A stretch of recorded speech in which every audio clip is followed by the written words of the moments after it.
It's great the Trump administration has walked back some of that. They've said we're not going to bring these kinds of charges, but whoever is in the White House next can undo that, and probably will. The pendulum likes to swing both ways. It will presumably swing the other way soon. Whether people are happy or not with that, that might mean anti-crypto, anti-Bitcoin, and this is something they will probably try again. And if they do, that means we don't get access to the kinds of good wallets we want. We don't get access to Phoenix. We're not going to get access to Lightning wallets.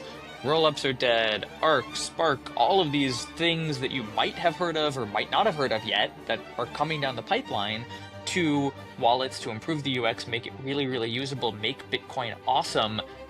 We can't have as Americans. We can't build in America, and we can't allow others to service to Americans. So we need to get the law changed so that developers, so that people running these kinds of wallets are protected so that we can have access to these things in the US.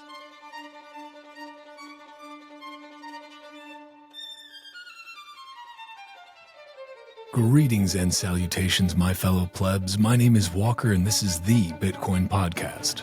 Bitcoin continues to create new blocks every 10 minutes, and the value of one Bitcoin is still one Bitcoin. If you are listening to this right now, remember, you are still early. Find me on Nostr at primal.net/Walker and this podcast at primal.net/Titcoin. On X, YouTube, and Rumble, just search @WalkerAmerica. And find this podcast on X and Instagram at Titcoin Podcast. Head to the show notes for sponsor links, head to substack.com/@WalkerAmerica to get episodes emailed to you, and head to bitcoinpodcast.net for everything else. Without further ado, let's get into this Bitcoin talk.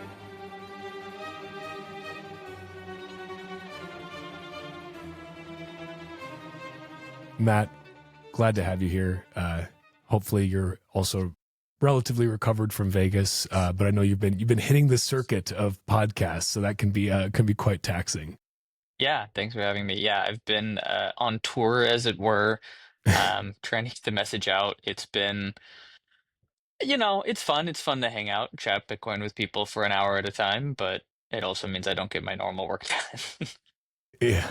And just so you are what is it? You're head of something at Spiral, right?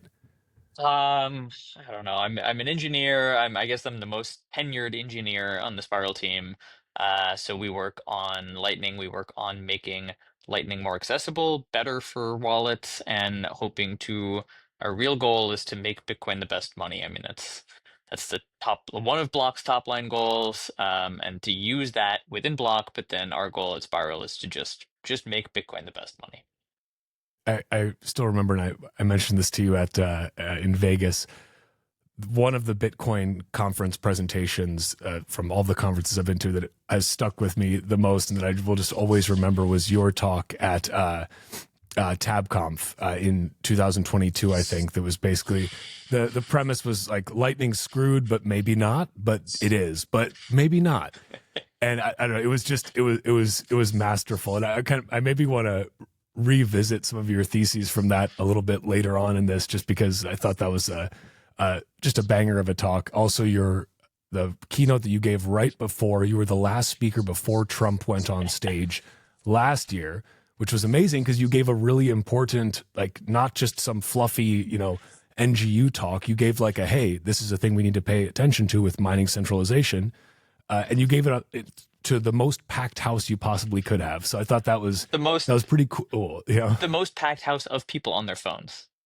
Well, okay, fair enough. I was paying attention to it for what it's worth, and right. for sure some others were as well. But that's fair. But okay, today, and like the reason that you had reached out, we chatted at the conference a little bit. You had some very cool hats, which I believe you're wearing now. Yep. Okay. Awesome. So I'm just going to preemptively tell people to go to saveourwallets.org, which I thought initially, just knowing you, I was like, is this going to be some sort of a deep troll? Is this Matt playing some sort of a long game? No. This is very, very real and a very serious thing. So I want to just kind of get right into that to make sure we cover it. Can you tell us like what is going on? What is saveourwallets.org, and like what are we talking about here? Why did you create a website just for this? Yeah.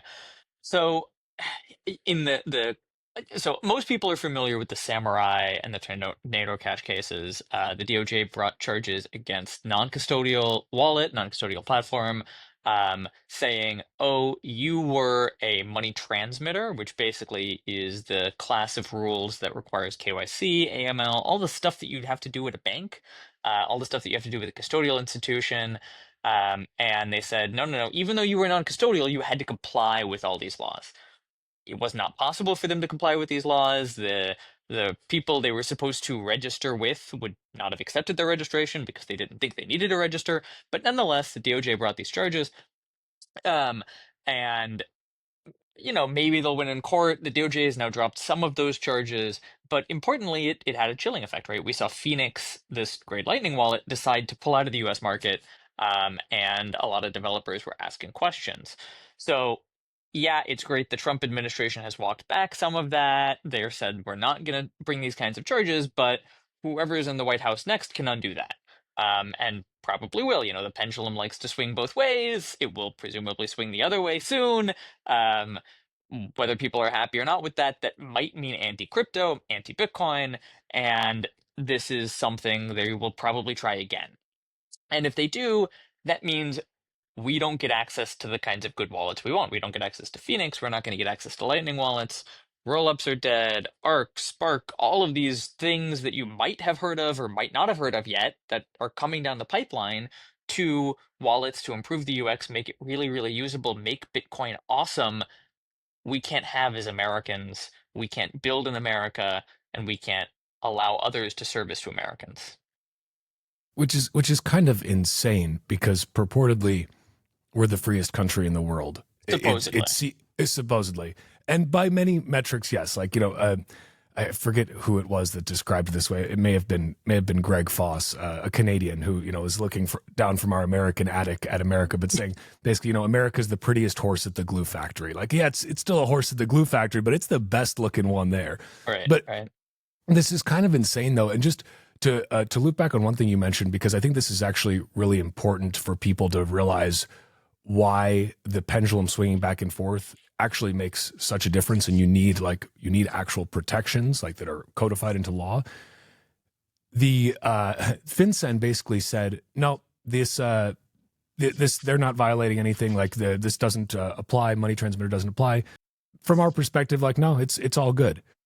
The prosecutors went ahead with it anyway, knowing that. And I think Sam Shapiro at the BTC Policy Institute has done like a lot to kind of uncover that and showcase. I know a lot of people have. His is just what I've seen.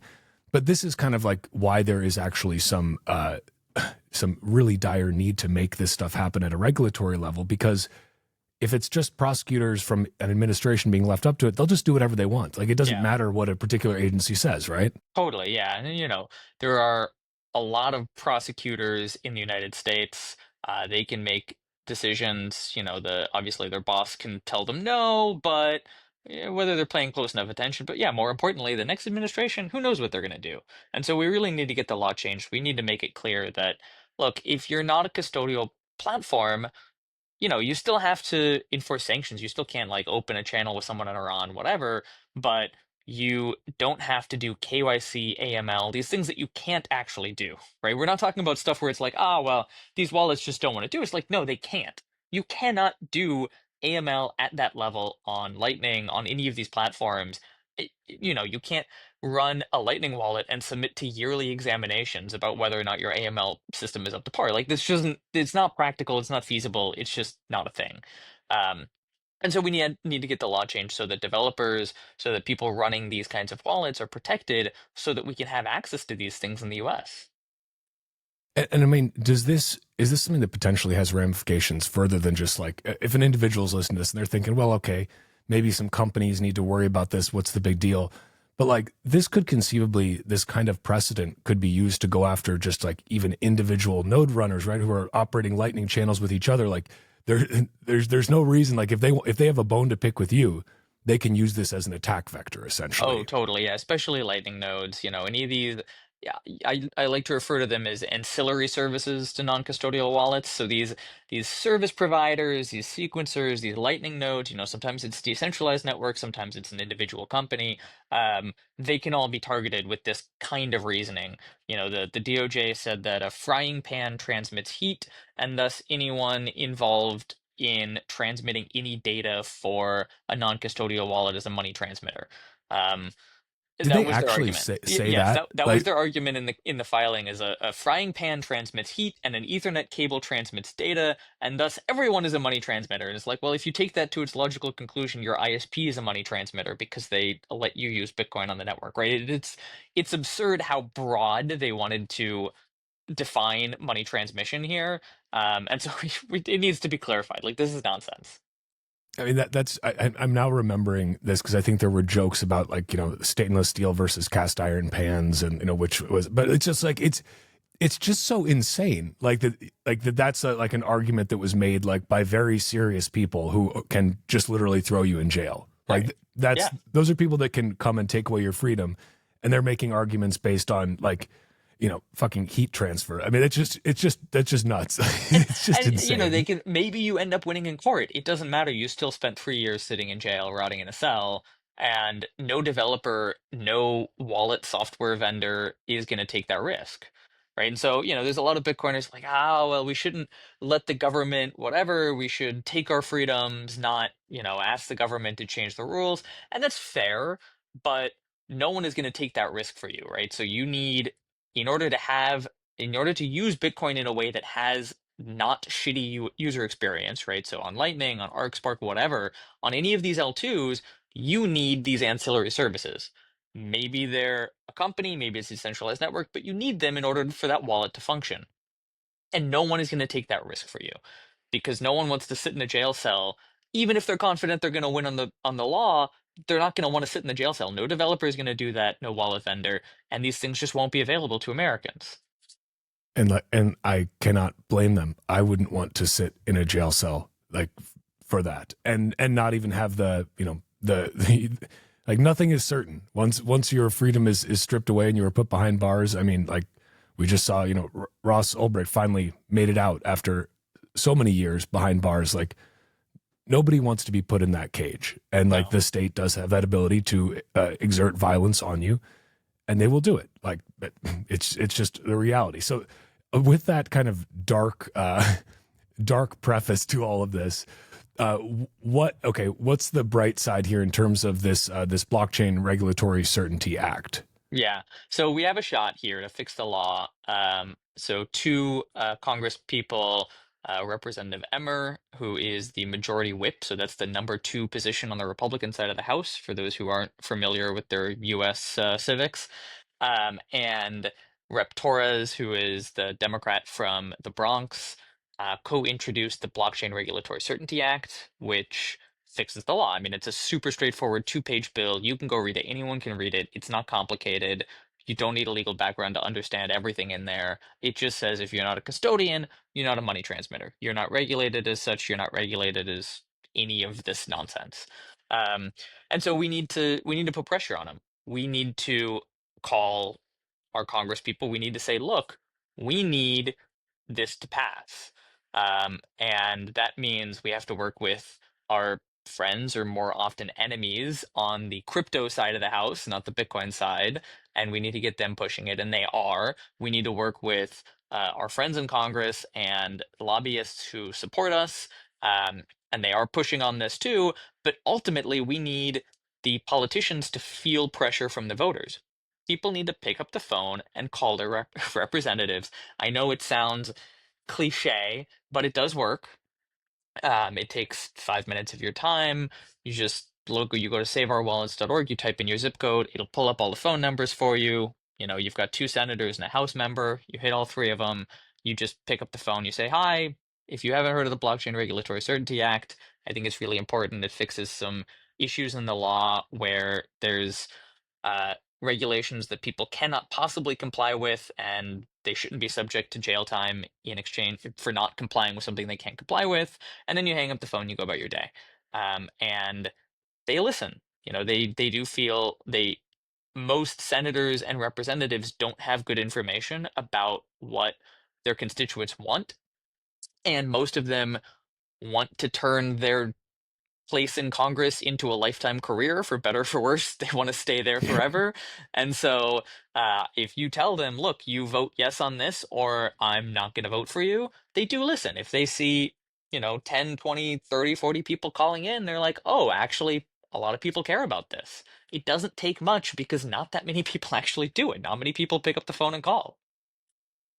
It's very true, and it's like if they see that there are highly motivated people who are taking that 5 minutes, even though it's easy. You're right. Most people just don't even take that step because there's honestly not that many things that most people care about enough to take that step, and so it's like it can actually move the needle. They will pay attention because honestly, I feel that with politicians, it's like they have so many people asking them for so many things all the time. They need to have a way to filter that. And usually the way to filter things is, okay, how many people are complaining about this? Like, how big of a problem is this going to be for me down the road? Is this an economically important group of people who are also complaining about this? They can probably logically make some assumptions there. So I would encourage people, again, just to go to saveourwallets.org and to check this out. It's a really nice little site as well here, but it breaks it down. The bill is linked there. It's all pretty, as you said. I mean, it's a super short bill. I had it up here earlier, but it's like literally like 2 pages. And can you break down just like for the bill? I mean, how does this actually protect developers though? Like, is this something that if it's passed through, does this actually offer the kind of protections that are needed? Yeah, I mean, it really, it's super clear and pretty comprehensive. It says very explicitly, and it has a legal definition of what non-custodial means. But it's pretty good, it's a pretty reasonable definition. I think it passes the smell test of what people understand Yeah. non-custodial to mean. But it says very explicitly, if you are a service provider or a software developer, and there may be one other category, and you are non-custodial, then you are not subject to money transmission laws. You are not considered a money transmitter as defined in federal law, and you're not a financial institution. So you're not regulated as a financial institution, i.e., you don't have to do all the AML, KYC, and stuff. It doesn't protect people from sanctions. There's like one or two other things that are strict, but that you can actually comply with, and that you hope prosecutors will be reasonable about. But things that you actually could comply with, if you're like an LSP, you could not open channels to people in Iran, right? um, it'd be great if we didn't have those rules, but we're not fixing that. But it does fix very specifically the Samurai case, where they were charged with money transmission. They were also charged with money laundering, but that charge is harder without the transmission case. Money laundering is a weird thing. You normally have to charge someone with a crime and then money laundering on top. Just charging money laundering is harder. But for the most, unless that's a thing you're doing, and like running a mixer might still be challenging. But non-custodial wallets, very specifically, you're not a money transmitter, you're not a financial institution, and that's really thing that people are worried about. That's why Phoenix left the United States after the Samurai charges. And that's why LSPs aren't as plentiful as they should be. We'd have a lot more competition for non-custodial Lightning wallets if we had this kind of protection. Frankly, I've looked into running an LSP for people. Not that I have boats of, buckets of Bitcoin, but enough that I could run an LSP at least for developers to test on and whatnot. And without this, I'm not comfortable doing it. But with this, I'm very comfortable running an LSP. And like the TLDR on this is basically this line right here. That's you're not going to be designated as any of these things unless you have control over digital assets to which a user is entitled under the blockchain service or the software created, maintained, or disseminated by the blockchain developer or provider. So basically, if you're not in control of user funds, you're good. That's essentially what it boils down to, right? That's it. Yeah, that's really all it is. It's not a complicated bill. It's straightforward, and it protects developers and wallet vendors against a very specific and a very real threat that they're worried about. If you're stuck spending dollars, at least stop earning dirty fiat rewards. Use Fold to earn Bitcoin on everyday purchases and regular expenses, like groceries, bills, travel, home improvement. I literally just earned 2,203 sats buying a $100 Amazon gift card on Fold. You don't even need to use the Fold card itself if you don't want to. You can connect your favorite credit card and double dip with Bitcoin rewards on merchant offers. Or go all in. Make Fold the center of your personal finances. Buy, earn, save, and even get paid in Bitcoin with Fold. Head to the link in the show notes to get started with the ultimate savings toolkit, or go directly to use.foldapp.com/r/walker and get yourself $10 in Bitcoin when you sign up. Let's talk about using Bitcoin the way it's meant to be used. Self-custodial, lightning fast, and ready for the real world. That's exactly what BitKit Wallet is all about. BitKit Wallet is a clean, powerful Bitcoin and Lightning mobile wallet that gives you full control on-chain and on Lightning. You hold the keys always. Whether you're brand new or are a seasoned Bitcoiner, BitKit's intuitive wallet design makes it simple to send, receive, and manage your sats. Quick Pay lets you fire off Lightning payments faster than ever, and seamless integration between on-chain and Lightning means your funds are always where you need them. It's your daily driver Bitcoin and Lightning wallet, and it actually feels good to use it. And with modular widgets, you can personalize your experience to match your style. There's even a Lightning node running right on your phone. No custodians, no compromises. Go to bitkit.to or search BitKit Wallet in your app store and start using Bitcoin like it's meant to be used. That's bitkit.to. If you've accepted that we're living through the fourth turning, then it's time to get yourself some Bitcoin and then go to bitbox.swiss/walker and use the promo code WALKER for 5% off the easy-to-use, fully open-source, Bitcoin-only BitBox02 hardware wallet. Then get your Bitcoin off the exchange into your own self-custody and prepare yourself for the chaos that is to come. The world is going pretty wild right now, but Bitcoin is ripping, and your stack will soon be worth a heck of a lot more in fiat value than it is today, as every currency around the world hyperinflates. So now is the perfect time to get your security locked down tight with Bitbox. I really want to emphasize that the BitBox02 is easy as hell to use, whether you're brand new to Bitcoin, it's your first time setting up a hardware wallet, or you are a well-seasoned psychopath. It is Bitcoin only and fully open source. No need to trust me. You can head to their GitHub and verify that for yourself. When you go to bitbox.swiss/walker and use the promo code WALKER, not only do you get 5% off, but you also help support this podcast. So thank you. Yeah. I mean, to me, this just seems like such a common sense thing. Yeah. Like, it seems that the Biden DOJ was just, I mean, being very almost just like malicious. Like this seems like one of those cases where it's like, we're going to make an example of you, so you best not do it again unless you want to end up like these guys. Totally, yeah. I mean, it's, there were definitely a number of groups within the Biden administration who thought that crypto and Bitcoin, which of course they considered all to be one thing, were bad, should be destroyed, and we should use anything at our disposal to do so. Gensler at the SEC, obviously that didn't affect Bitcoin as much, but here in the DOJ, they were really coming after Bitcoin as well. And we don't know what the next administration is going to bring. It might be that again, right? So we need to try to front run it a little bit, keep it from happening, and we just need to make clear to the Senate and to our Congress people that this is a priority. Maybe they would pass if it got a vote, but it's hard to get a vote. We have to make sure that they know that this is worth their very limited floor time to debate this, bring it up, and bring it to a vote, either individually or as a part of a larger package. But either way, we need to all make sure that they hear us. I think that the difficult thing that people need to understand too is that it's like precedent that is set now becomes a huge pain in the ass forever, like essentially.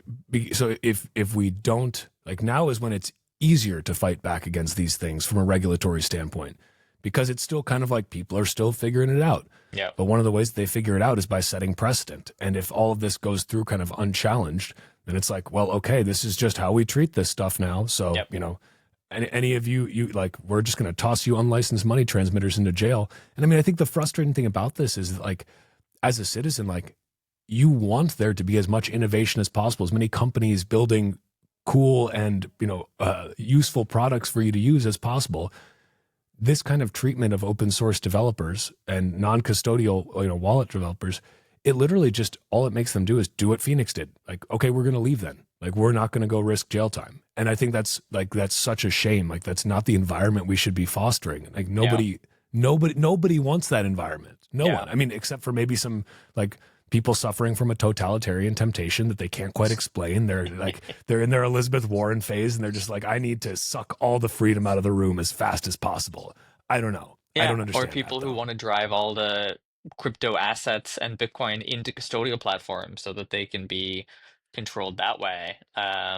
This, if it limits non-custodial platforms, everyone's going to go to Coinbase. And to your point earlier about getting the precedent right now, I think it's important to recognize that a lot of countries tend to follow the US when it comes to their regulatory approach. So if the US says, screw this non-custodial thing, we're going to ban this, we're going to make it really hard to have a good non-custodial wallet, well, a lot of other countries are going to look at that and say, oh, look, the US did that. This makes sense. We're going to do the same.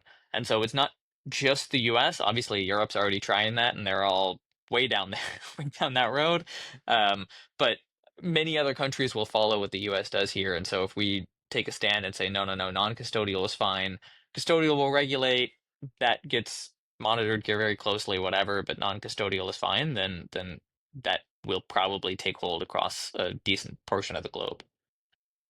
Yeah, I mean, I hope that it does, because again, it's so much of this stuff just seems like it should be common sense. It seems like this shouldn't even be a debate. Like, of course, if you're not controlling any sort of customer funds or user funds, of course shouldn't be slapped with these ridiculous legal categorizations. But apparently it's very non-obvious to people, or they pretend that it's non-obvious either way. I'm curious too. So, I mean, I saw just right before we hopped on here, I saw that like all of the different, basically both Bitcoin and crypto kind of advocacy groups or policy groups have basically joined together to issue some statements around this, which is nice to see. Like that. Yeah. I mean, granted, it's like, okay, don't shitcoin, it's bad for you. But it's not like ultimately the fact that these laws or these actions do affect everyone building in this space. At least hopefully some of that sweet shitcoin money flows through the lobbying channels and maybe benefits Bitcoin in some way. So at least there's that, right? They spend a lot of money on lobbying, and we as Bitcoiners don't. And they spend a lot of money lobbying about the SEC and securities regs and whatever, and we don't care about that. That doesn't help us. And so it is nice to get a little bit of their money and a little bit of the air in the room going towards something that affects all of us, including Bitcoin. Yeah, it's a nice change of pace versus just them trying to fund Bitcoin smear campaigns. Thanks. So I mean, yeah, right. But hey, at least this. I mean, it was. I did not know if I was, going to get to see the skull of Satoshi in person, but that was pretty cool. Not cool that they did it, and like screw them for it. And I will never forgive or forget because you just pre-mined all of your tokens out of thin air, then use it to fund disinformation campaigns when you dump on retail. Right. But at least we got that cool piece of art, because like shout out to the artist, incredible piece of art. Yeah, true. And fuck you, Brad Garlinghouse. But anyway, but that's beside the point. So, okay, is there anything else on this in terms of like, are any kind of like, are there deadlines people should be aware of? Is there anything that like actionable stuff? Just, I want to make sure we really drain this. If there's anything else you like want people to know on this. No, I mean, I think, we want to get this done this Congress. Obviously, who knows what will happen in the midterms in another year and a half. So, we want Congress to feel the pressure now. We wanted to get it done. But yeah, I mean, I think it's the most important thing happening in Bitcoin right now. Certainly the most important thing that everyone in Bitcoin can contribute to by picking up the phone and calling their reps. But yeah, I don't. But I think that's about it. Even though it's super important, it's just not a complicated issue. Right, which is nice. Like it's easy to wrap your head around. Right. Okay, so that's actually kind of a perfect perfect transition here because you said this is like the most important thing happening right now. There are obviously a lot of debates going on within the Bitcoin community right now, if we can call it that. Presumably, then, just given your last statement, you would say that those other debates are not as important as this one. I'm very curious what you think as far as what is the signal right now versus what is the noise amongst these various debates that are going on, whether it be around filtering and this, knots versus core, which I think is somewhat of a false dichotomy, or if it's about perhaps the most important thing is Sats versus bits versus just first Bitcoin. I don't know if, to me, that's not the most important thing. I enjoy Sats, but also, call them whatever you want. Label them in your app however you want. What else what are people being distracted by versus what else should they maybe pay attention to a little bit? Yeah. Yeah, I mean, I think on the yeah, you're right on the filtering debate. It's a weird dichotomy. It's a 10-year-old debate now, probably more. So I'll admit that I'm a little tired of it. I've had it a few times. I know there's a lot of Bitcoiners who this is their first go around, so they're excited by it, but I'm a little tired. Um, I don't think I think a lot has been written there. I think Bitcoin Core has a PR up to put up a blog post that explains. Um, I think in very clear terms, the way the mempool works from their point of view, and I think it is super straightforward and easy to understand. So when that comes out, I encourage people strongly to go read that. Hopefully they'll post it in the next day or two. Um, and I don't know that I have a lot more to add on that debate, but yeah, I mean I think it's such a distraction. Just no amount of screaming about that is going to change anything. It's just it is what it is, whether you like it or not. No amount of screaming is going to change it, um, and no amount of Bitcoin Core changes is going to change reality there either. It just kind of is what it is. So I find that to be quite a distraction. On bits, Sats, and Bitcoin, I don't know, man. Um, it's I think the ship has sailed, but people are going to push it anyway. Certainly, I have always held the view that more experimentation in user experiences built around Bitcoin is good. That is part of our the way we look to achieve our mission at Spiral. We want to provide software that enables people to build a great non-custodial wallet, and that enables more experimentation of different user experiences to see what resonates with people and what gets people really using Bitcoin. And, I mean, our goal is that hopefully by the end of the year, if not the middle of next year, you will be able to go on Replit, ask it to build you a Bitcoin wallet, and it's going to build you a super slick non-custodial Bitcoin wallet that works, has instant payments, low fees, and is super reliable. And you can build whatever user experience you want, and then we can see what actually works in the marketplace. That's our top line goal right now. And so I'm excited for that. Nice. But yeah, I mean, sheesh, on bits and sats and whatever. I don't know, man. I'm not a user experience person. It does seem like the fragmenting the user experience is only worse, but hey, what do I know? Yeah. And what about, are there any other topics, I mean, that you think are, again, are worthy of consideration right now Yeah, when it comes to like these internal debates that Bitcoiners have? I mean, there's a lot going on in Bitcoin. I, I think that the debates are very often not the point. Like, there's always a lot of debates going on in Bitcoin about this or that or whatever. In general, I find them to almost always be distractions. Like, certainly the block size wars was not a distraction. That was really about how to define Bitcoin, and that there was a lot of, as painful as it was, there was a lot of value in having that debate and pushing through those wars. But for the most part, I think most debates in Bitcoin tend to be a distraction. But there is a lot going on in Bitcoin. There's more developers building Bitcoin applications than there ever have been. There continues to be a very slow but non-trivial growth in available resources for developers and funding for developers. Tons of new protocols and things coming out, whether it's roll-ups and L2s, whatever you think of. Some of those going in the shitcoining on Bitcoin direction, some of them going in the providing better privacy direction though, which is cool. Or Arc and other new L2s that aren't roll-up based. Plus, I think Lightning is finally getting good this year. I mentioned earlier, but I really think the non-custodial Lightning wallets that are going to ship in the middle of next year, based on the work we do on LDK at Spiral, are going to be really, really good. I mean, I know a lot of people wrote off Lightning for a lot of very good reasons. Non-custodial Lightning has sucked, but it's getting there, and we finally do have a lot of the pieces in place, and will have the pieces in place over the next few months to really make it awesome. Um, so there's a lot of really great work being done. It's just that a lot of the plebs, either people who are developers or maybe more importantly just don't have a ton of time. This isn't their full-time job. They don't have a ton of time to contribute to Bitcoin. Don't really get to help with some of these things. And so a lot of people want to just have debates because it's very understandable and it's easy and you can feel like you're doing something and not sure that you always are. Well, I'd love to dig into the Lightning piece a little bit because again, that talk you gave, and I'll link it in the show notes for people. I'm sure I can find it on YouTube.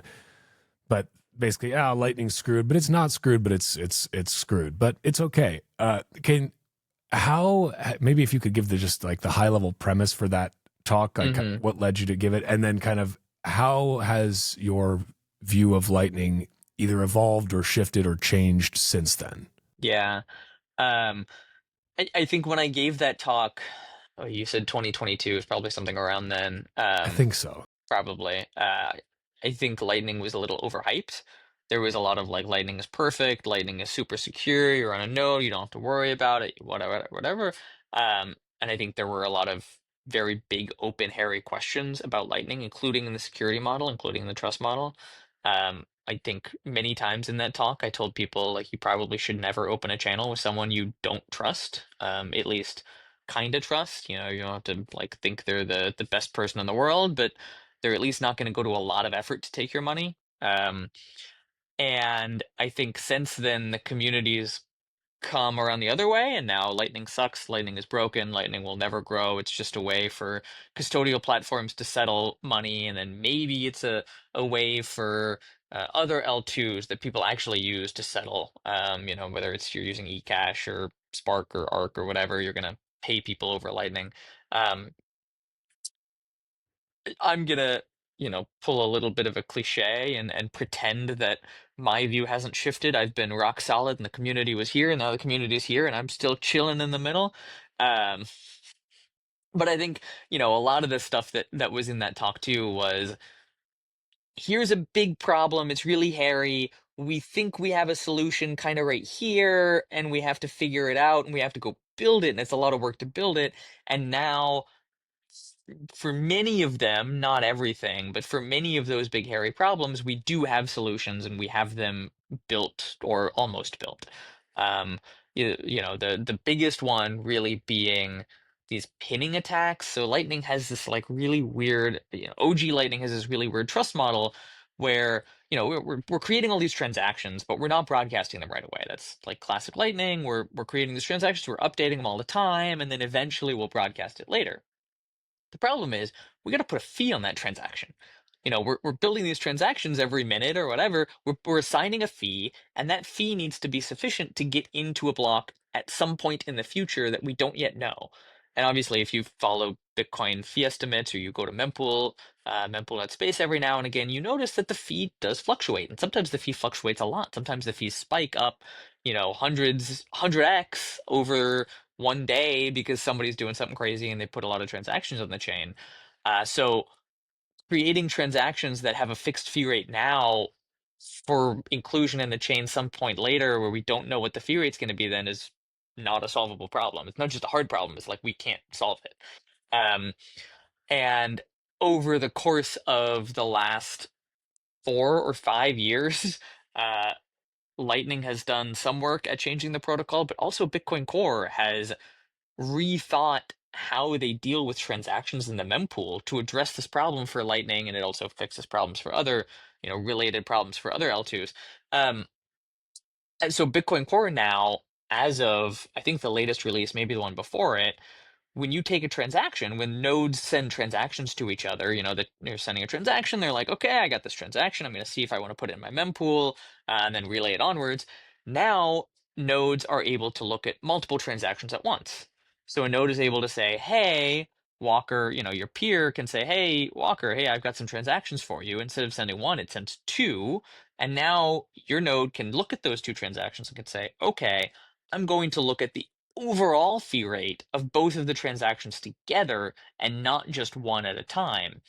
And that lets us play fun games like assigning zero fee on these transactions in Lightning that we update all the time, and then hanging another transaction off of them that pays for them. And so the second transaction can have a high fee. It pays for that transaction, but nodes have to relay them together so that nodes can say, okay, these two transactions together make sense, even if the first one didn't.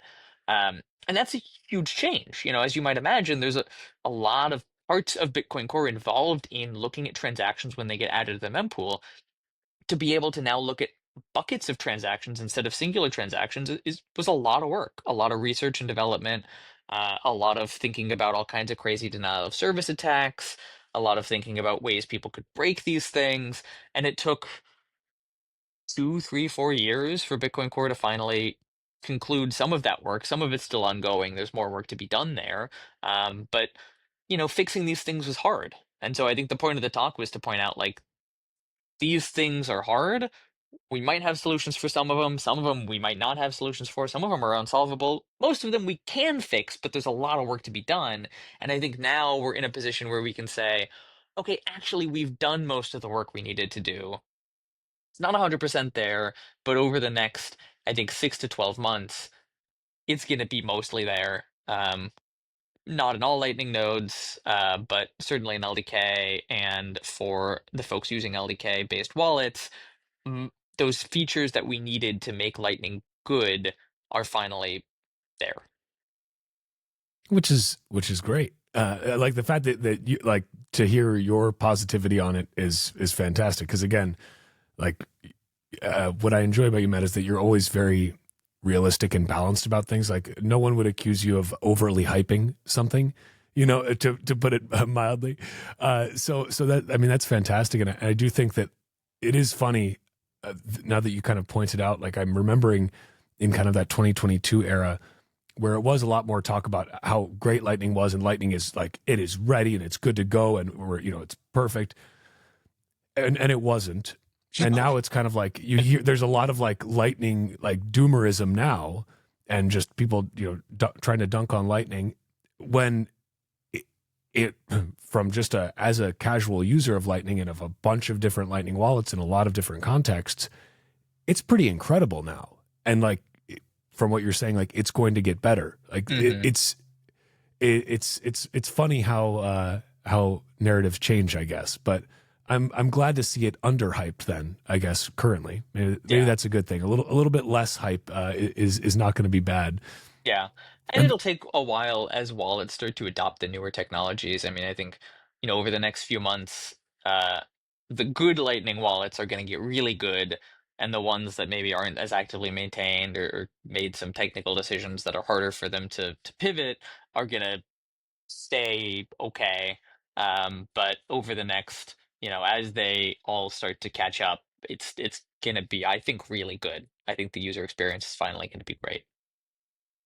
and hopefully just like more options, because I mean for a while even like Wallet of Satoshi was such a widely used wallet, and then they obviously they're a custodial wallet, to clarify for anyone who is not familiar, and they left, they ceased operate. I mean you could still access the wallet if you were using a VPN, like it was fine, but like for all intents and purposes they were not available to folks in the US, because they were worried again about the whole money transmitter thing.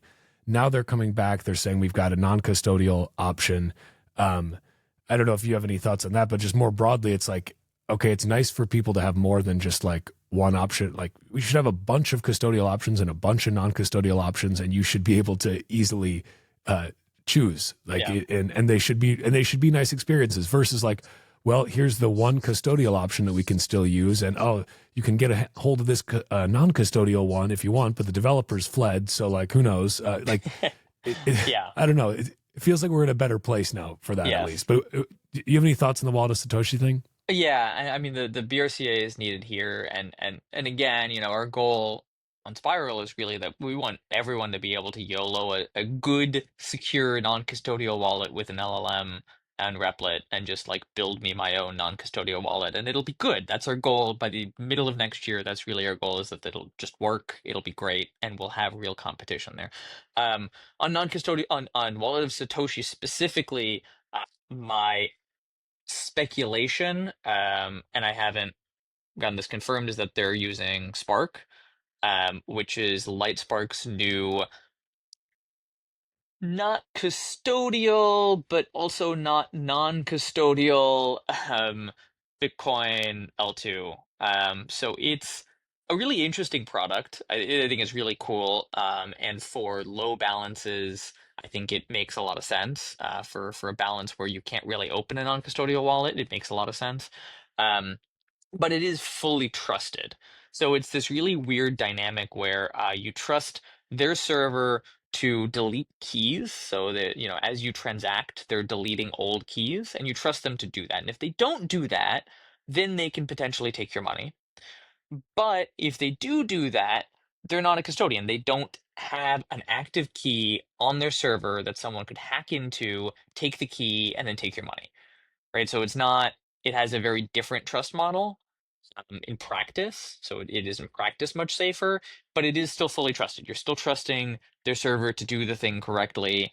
And uh, yeah. So it's somewhere kind of in the middle. Then I Yeah. mean, It's okay, definitely not custodial because they don't have a key that has the right. money that they could get hacked or whatever. But it's not non-custodial either because you don't have the key. You don't have the only right to your money either. Like, it's somewhere in the middle. It's a weird middle ground, but it's a really cool middle ground. It's cool that people can build a middle ground. And then on top of that, I think so on the Spiral team, we similarly are looking at using Spark for some things. And very specifically, our goal over the next number of months is to start thinking about what a wallet looks like when you have both a custodial, or at least this trusted thing, and a non-custodial option. Because, if your wallet only has 1,000 sats, if you opened a new wallet, you linked your Noster, and you received a 21 sat zap, you can't, there's not, no non-custodial wallet makes sense. You can't have 21 sats in a non-custodial wallet, even with an LSP. They're not going to allocate money into that channel. It doesn't make sense. And so you need something custodial there, or at least trusted. And Spark is a really cool option because it's not really custodial, and it doesn't have that really bad trust model of like they could get hacked and the money taken, but it is still fully trusted, so we're not going to call it non-custodial. And then if you get a decent balance, if you get, you know, 10,000 sats or whatever the threshold is for, a wallet could pick a different threshold. You open a Lightning channel and you go to an LSP and you say, hey, look, I've already got this money. I don't need you to allocate any liquidity to me. Just open a channel to me and I'll put this money in my channel. Um, and so it really makes for a nice wallet across different balances. So you don't have to like pick, oh, well, I'm gonna have low balance, so I need to pick a custodial wallet, or oh, I'm gonna have, you know, a, a whole Bitcoin in there, so I need a non-custodial wallet because I don't want it to get stolen.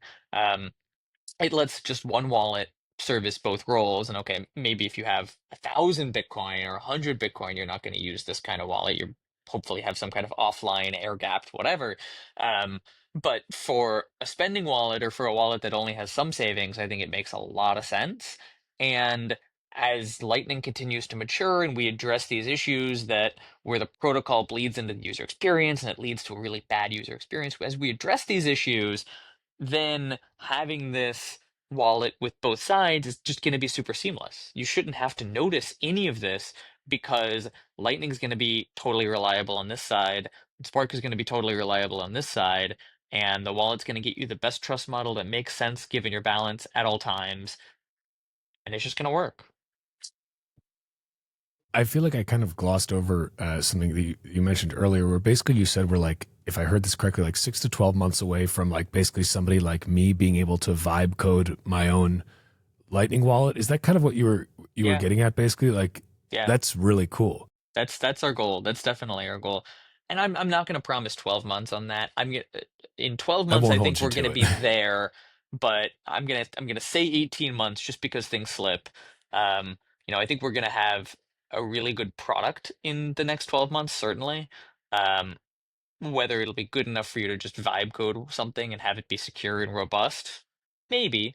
Certainly in 18 months, by late summer of next year or fall of next year, yeah. Yeah, you're gonna be able to vibe code your Bitcoin wallet and it's gonna be a good wallet.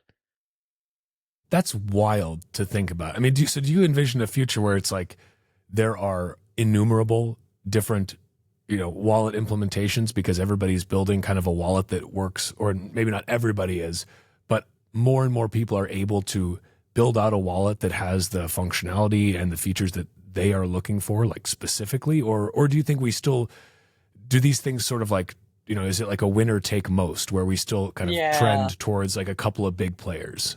I assume there'll be a handful of big players. I mean, at some point there's some social value in like, okay, well, this is the one that a bunch of people reviewed the code and it's not going to steal your money and whatever. If we really had a million of them and everyone was using their own, then half of them would steal everyone's money and that's not a great Yeah. outcome either.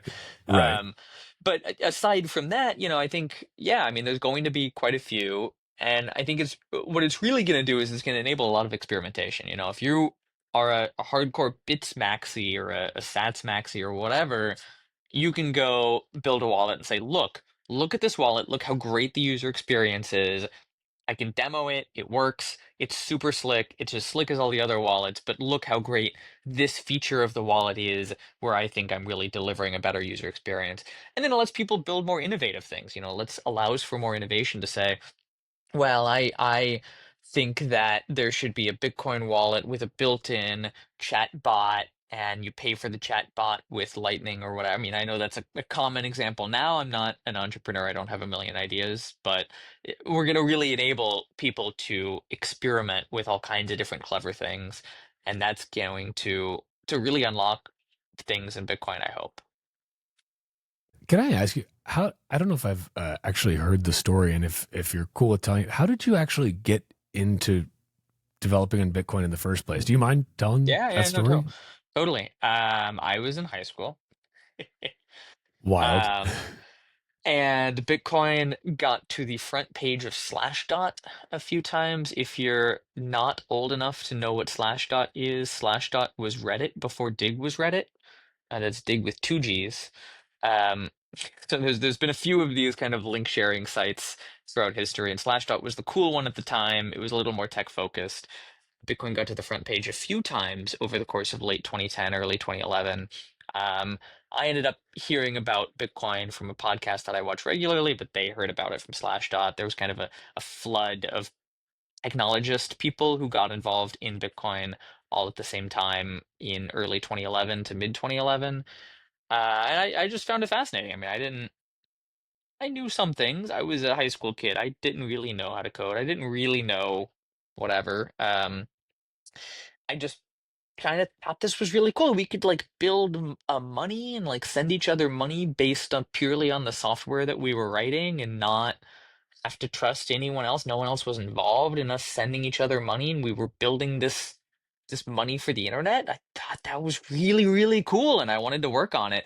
And luckily, at the time, a few other folks got involved in Bitcoin at the same time, who were just brilliant. I mean, who were, Greg Maxwell, Peter Willa, folks who were senior engineers, had been doing software engineering for many, many years, and were more than happy to volunteer their time to teach some random kid like me stuff about software engineering. And so I learned from super brilliant people. I got to hang out with super brilliant people in IRC and work on a project I thought was fascinating. So I kept doing that through college. Joined Blockstream out of college, did that for a few years during chain code. Now it's Spiral. So I've bounced around basically my whole career between positions doing Bitcoin research lab kind of stuff, just write good software to make Bitcoin better. I've been very fortunate enough to be paid to do that my entire career. I guess probably more than a decade now. I've been doing it full time, and I've been working on Bitcoin for almost 15 years. That's wild. Oh, happy almost anniversary. Thanks for sharing that. I mean, that's just very cool. I mean that. So you were not you were still you were very green when it came to your developer skills when you first discovered Bitcoin and started trying to learn about it.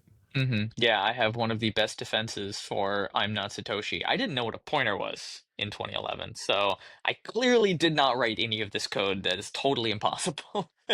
It's it's good to have plausible deniability these days because it seems the Satoshi accusations really get tossed around They a really do lot. these days, yeah. It's absurd. Well, thank you again for sharing that because I want to ask another question of you based on another one of your talks, which was again this pre-Trump talk that you had, which was essentially around what if I'm remembering correctly, what you viewed as one of the greatest, if not the greatest, risks to Bitcoin, which is miner centralization, specifically mining pool centralization. Some of this, basically, we can get into the template side of that too. But have you seen any improvement in that since then? As far as I understand, the situation's still not very great. Where are you at with that? Yeah. What, is this still in your mind like one of the, or if not the greatest, like long term risk to Bitcoin? Yeah, it definitely is a major risk.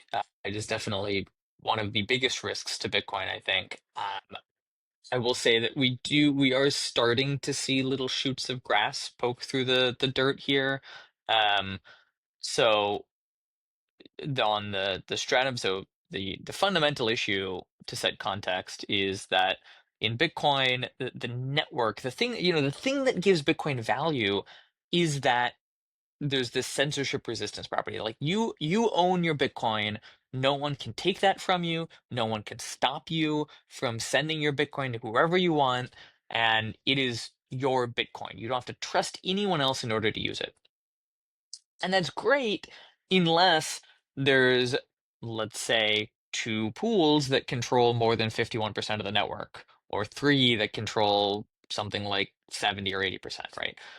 Which is the case today. If you combine Antpool with all of their proxies and then Foundry, it's almost more than 50%. It's close to 50%, sometimes a little more, sometimes a little less. That's not good, and that can potentially impact this censorship resistance property, which I think is really a major part of where Bitcoin gets its value. So, what does this mean? So, it is not the case that this is fundamental to the design of a pool, right? A pool says, okay, we have all these miners, you're going to mine, we're only going to find a block every so often, we're going to split the reward of the block across all the miners proportional to their hash rate. This is a simple business. This does not require that they select the transactions that go in the block. That is a technical shortcut that was done because it's an easier way to implement this business, but that's not required.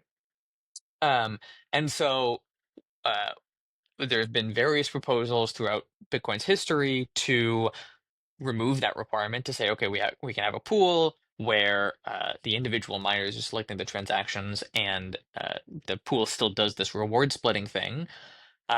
We now have a few pools that actually enable this. So there's Ocean, obviously very publicly, which is Luke's pool. They don't have any kind of real material hash rate to speak of. There's a little bit of hash rate there. They've invented their own protocol, their own proprietary protocol for this that other pools don't use, but it does enable this, and that's really good for Bitcoin's decentralization. There's also Stratum v2, which is a slightly older protocol standard that I wrote with the Brains, which is the former Slush Pool company. CEO and CTO were co-authors on that. They, for business reasons, don't currently allow miners to select their own transactions, sadly, at Brains, but there's a new pool called Demand, which is launching kind of in beta right now, which does allow transaction selection. And then, so these early shoots of small pools enabling this has created a little bit of noise within the mining community. And I like to pretend that I also had a part in that, but with my main stage talk you talked about in Nashville last year, where I really tried to hammer this issue home, as well as some podcasts, trying to really talk to miners and say this is a major issue. You need to fix this.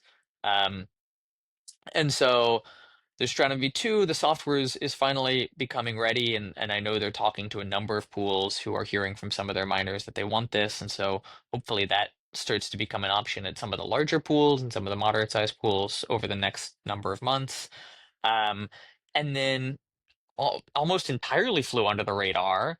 Bitmain announced at in Vegas at a side event that they were going to start enabling their miners to select the transactions in their block. Totally under the radar, somehow didn't get picked up by almost any media in Bitcoin or podcasts or whatever. I haven't seen people talking about it, but that is possibly the biggest announcement that was made in Vegas by an order of magnitude. That's huge for Bitcoin. It's Bitmain. We don't know what protocol they're using. They haven't said anything. They haven't provided any details. Who knows? Maybe it's something they will launch in 5 years. Maybe it's already running. We don't have any idea what's going on. But they said the fact that they even committed and said, look, we think this is important enough that we want to do this is huge. I did not hear about that. Clearly, I was like too busy It being was at Vegas. it was at But some yeah, side event that like I saw one tweet about it and that was it. wow. Well, I mean, that's like if they follow through with that, that's pretty It's massive, though. absolutely massive. Yeah, I mean, it would take the largest Bitcoin pool by far and totally decentralize it. Now, of course, their miners have to switch their software stack and they have to start using it, but it makes that an option. It makes it possible to totally decentralize. Okay, 90% decentralize one of the largest pools in Bitcoin or the largest pool in Bitcoin. That's huge. Do you think they're coming at that from an altruistic perspective of we want Bitcoin, or we want what's best for Bitcoin? Is there another potential ulterior motive? I mean, or is it just that hey, look, if Bitcoin pools are too centralized and you don't have this, this optionality here, well, ultimately that's not good for Bitcoin, which is not good for our bottom line down the road. So hey, like the game theory of Bitcoin just works out that way. Yeah, I mean, I don't know. I'm asking you to Obviously, speculate here, so but like, yeah. yeah, Obviously, Bitmain has a long history of making decisions that look to be very bad for Bitcoin, but good for Bitmain's bottom line. So I'm not gonna give them undue credit for suddenly having had a change of heart and just wanting to do what's best for Bitcoin. Uh, I think there is now at least some non-zero demand from miners to enable this. They might be feeling a little bit of heat from the competition of Ocean. Again, Ocean is almost no hash rate, so I don't know how much they care. But maybe they have some miners saying like, "Hey, look, here's this feature. I care about this. I want to use it. Why are you not offering this service?" Um, I could also take credit and say like, well, look, I got up on the main stage in Nashville last year and put up a multi-headed monster and pointed to it and said, "This is Bitmain," and they're the evil monster pulling the strings. And maybe they said, "Oh, this is bad for our business if everyone thinks we're the evil flying spaghetti monster or whatever." Or I guess the flying spaghetti monster is good. I don't know, whatever. Um, so, I'm gonna take credit for it. I don't know, but it totally was my all my doing. But yeah, we'll see what happens. We'll see whether their miners adopt it. We'll see whether they ship it, whether they ship Stratum V2 or some proprietary protocol. Who knows? But yeah, I mean, potentially huge. it's massive. And can you, if you don't mind, just for folks that may be hearing this and saying like, well, okay, what's the big deal anyway? Why does it matter that miners can choose what transactions go in the block? Why does that like? Why can't the pool just do it? What is the actual reason why that makes a difference? Yeah, so I think, we were talking about this censorship resistance property.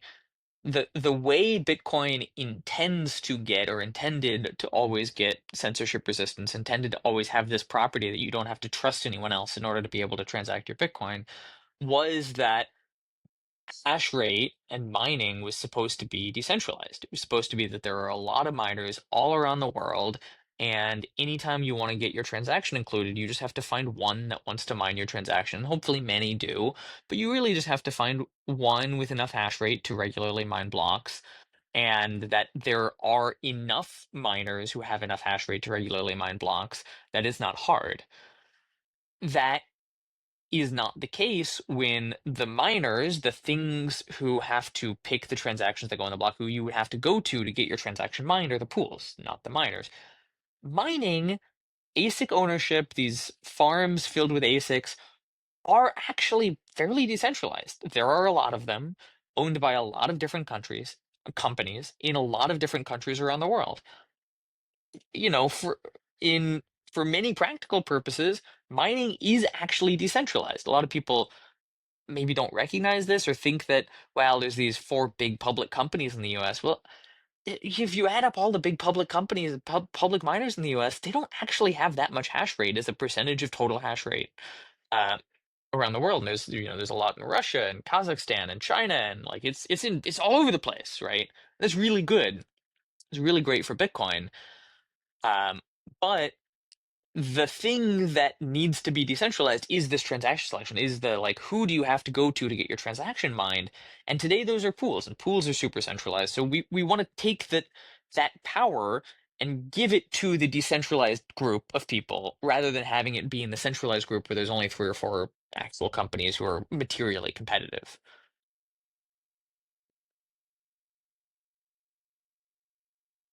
You are totally muted right now, and you are going to get so much shit for this later. This is so embarrassing. Oh my gosh. Uh, what I was going to say is it is great, honestly, to see whatever Bitmain's actual motivation behind it. It's incredible to see them make that move. Like, Yes. because again, it's a huge, huge deal. Yeah. And which is just kind of wild that this wasn't covered more.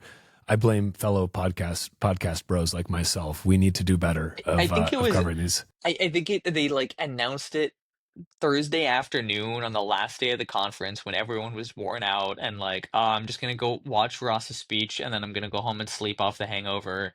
Like, they announced it at the worst possible time at a side event, not even the main event. And yeah, it was like the worst announcement possible, but also one of the biggest. That's that is wild.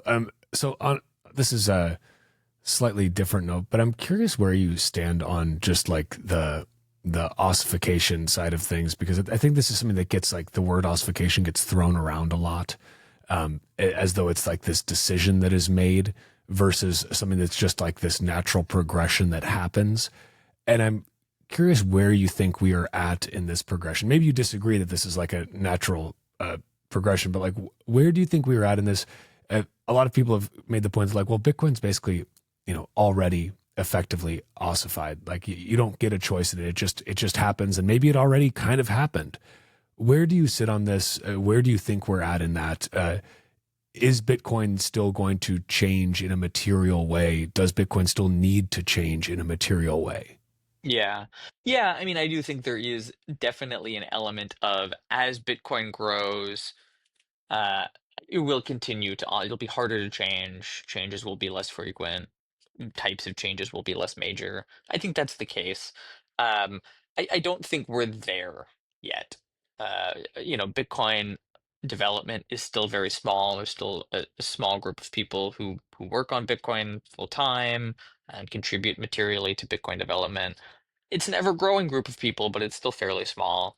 Um, and I think that the community of people who pay a lot of attention to Bitcoin, who really know a lot about Bitcoin, who are deeply interested in everything that's happening in Bitcoin, who are, going to pay attention to the next soft fork and share an opinion and not just say like, the developers figure it out. It's still a small group of people. It feels like a lot of people because there's a lot of people screaming on social media, and they're very loud on social media, but it's still not a big group of people. And so I don't think we're very far down the ossified direction. I know there's a lot of people who think we are a ways down that direction because it feels to them like, well, there's no changes happening in Bitcoin, and the changes that are getting proposed aren't getting adopted, and yada yada. I think that's just a consequence of developers being busy with other stuff. I talked about mempool and these big changes happening in Bitcoin Core. It's like, okay, well, developers are busy with lots of other things going on. And in part as a consequence, they're not working on a lot of soft forks. They're kind of look at various soft forks proposals and they're like, yeah, okay, that might move the needle on some stuff, but not a huge deal. It's not like fundamentally re-architecting Bitcoin or fundamentally enabling new things as much as some proponents claim. They're generally not. Um, and so people are like, yeah, okay, we'll get to that. And so I think it's easy to read too much into the fact that there aren't many changes, haven't been many changes to Bitcoin lately. And I don't think people should read that much into that. I think, we'll see what happens, but I don't think we need to read too much into that. And yeah, I mean, I think we'll get to an ossification point. I hope we're not there yet. I don't think we're even really all that close to there yet. Um, but yeah. Do you, in terms of like how you view Bitcoin development more broadly, as it encompasses layer 2, 3, whatever development, is it what's your view on that in terms of where kind of like where does the quote to use a just buzzword innovation happen in terms of the user experience? Like it would seem that that happens on these on the layer 2s, on the lightnings, or going whatever layer you think this is, like on the eCash side of things. Like is that where you think a lot of this stuff happens, and maybe that's why there's not so much of an urgency behind a lot of these current proposed changes to base layer? Yeah, in part. Certainly the various layer twos, layer two and a halves, custodial with more privacy, whatever you want to call these various systems, move a lot faster. They can. There's no, since they don't have a whole group of different people who have different stakeholders who all have to agree to any change.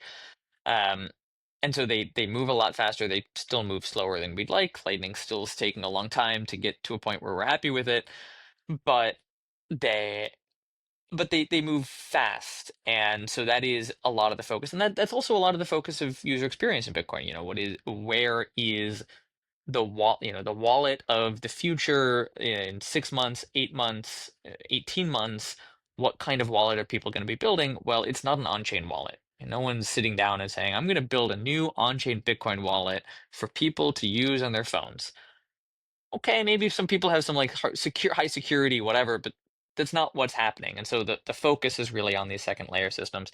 And I think you're right that the but I think at the same time, that's not to discount how much work has to happen in Bitcoin Core on the on-chain side of things to enable those.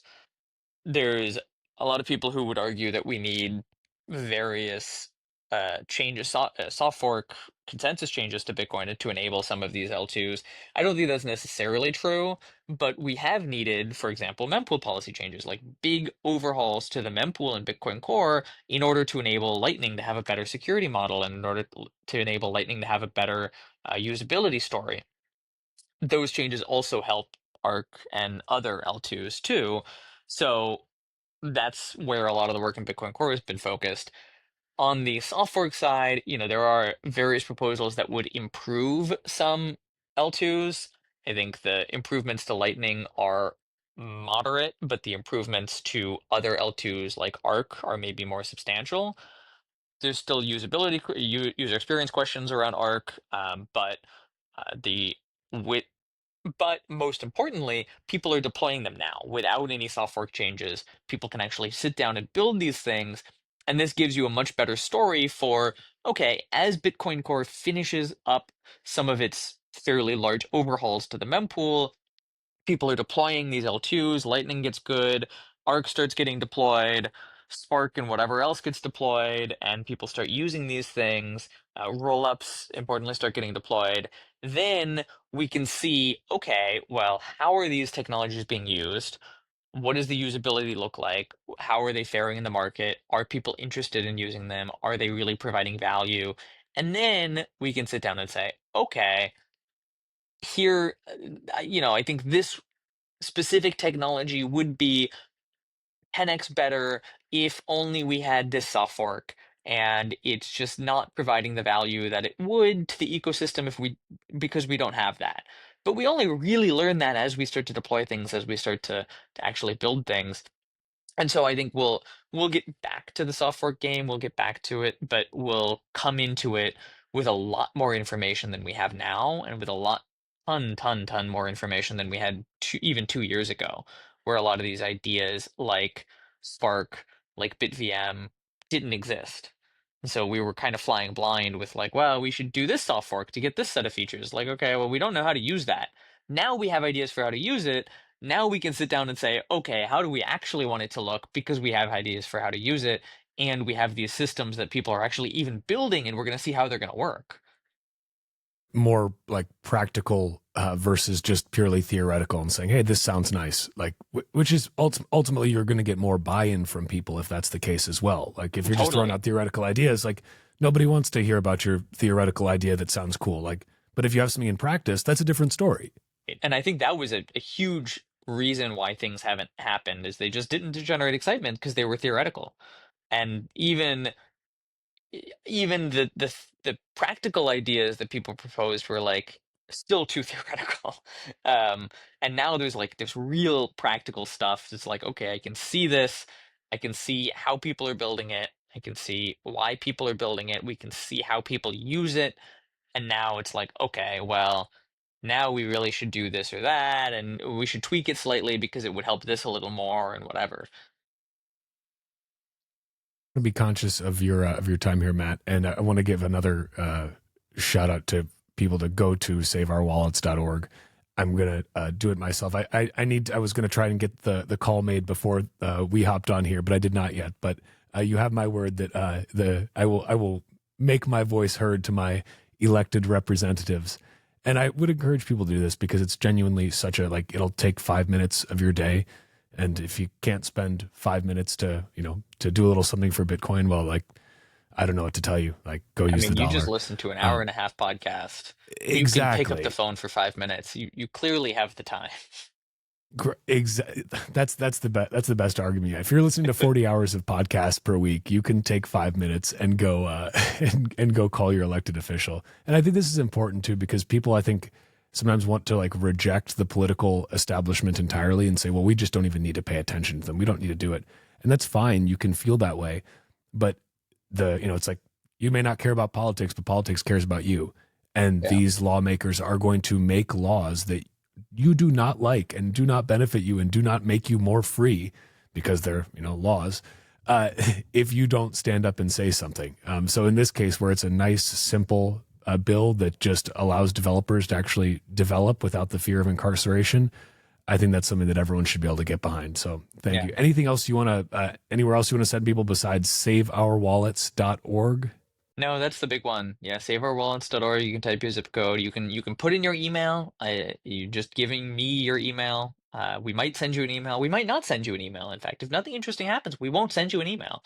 We're not going to use it to spam you. It's just going in a database. Maybe we'll share it with MailChimp or something. But hopefully they don't get hacked again. Hopefully. But just type in your zip code. We proxy it for you. We don't log anything. It's all anonymized. You're fine. Just call your reps. Saveourwallets.org. It's not complicated. Spend 5 minutes. Help Bitcoin. It's a great pitch, and also the website's very nice. It was designed by the Bitcoin design community. Yeah. There's a whole community of people whose job it is now to just make Bitcoin look better. They're awesome. One of the people in that community stood up. I said hey, I think we need to promote this BRCA bill a little better. And one of them raised their hand and said yeah, I can do that. And so they sat down, designed it. They had an LLM actually turn it into real code. It's great what these things can do. And yeah, now we have a website. I love it. Just designing it and then vibe coding it into existence. It's a beautiful thing. Well, Matt, thank you so much. Appreciate your time. Thanks for all the work that you do. And looking forward to another banger of a presentation from you at some point. I'll link a couple of these old ones so people can check them out because they are quite good. Thanks.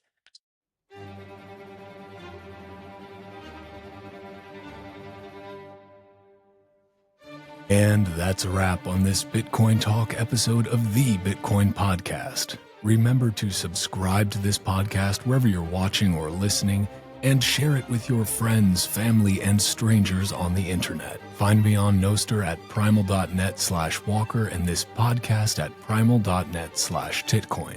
On X, YouTube, and Rumble, just search at Walker America. And find this podcast on X and Instagram at Titcoin Podcast. Head to the show notes to grab sponsor links. Head to substack.com/@WalkerAmerica to get episodes emailed to you. And head to bitcoinpodcast.net for everything else. Bitcoin is scarce, but podcasts are abundant. So thank you for spending your scarce time listening to the Bitcoin Podcast. Until next time, stay free.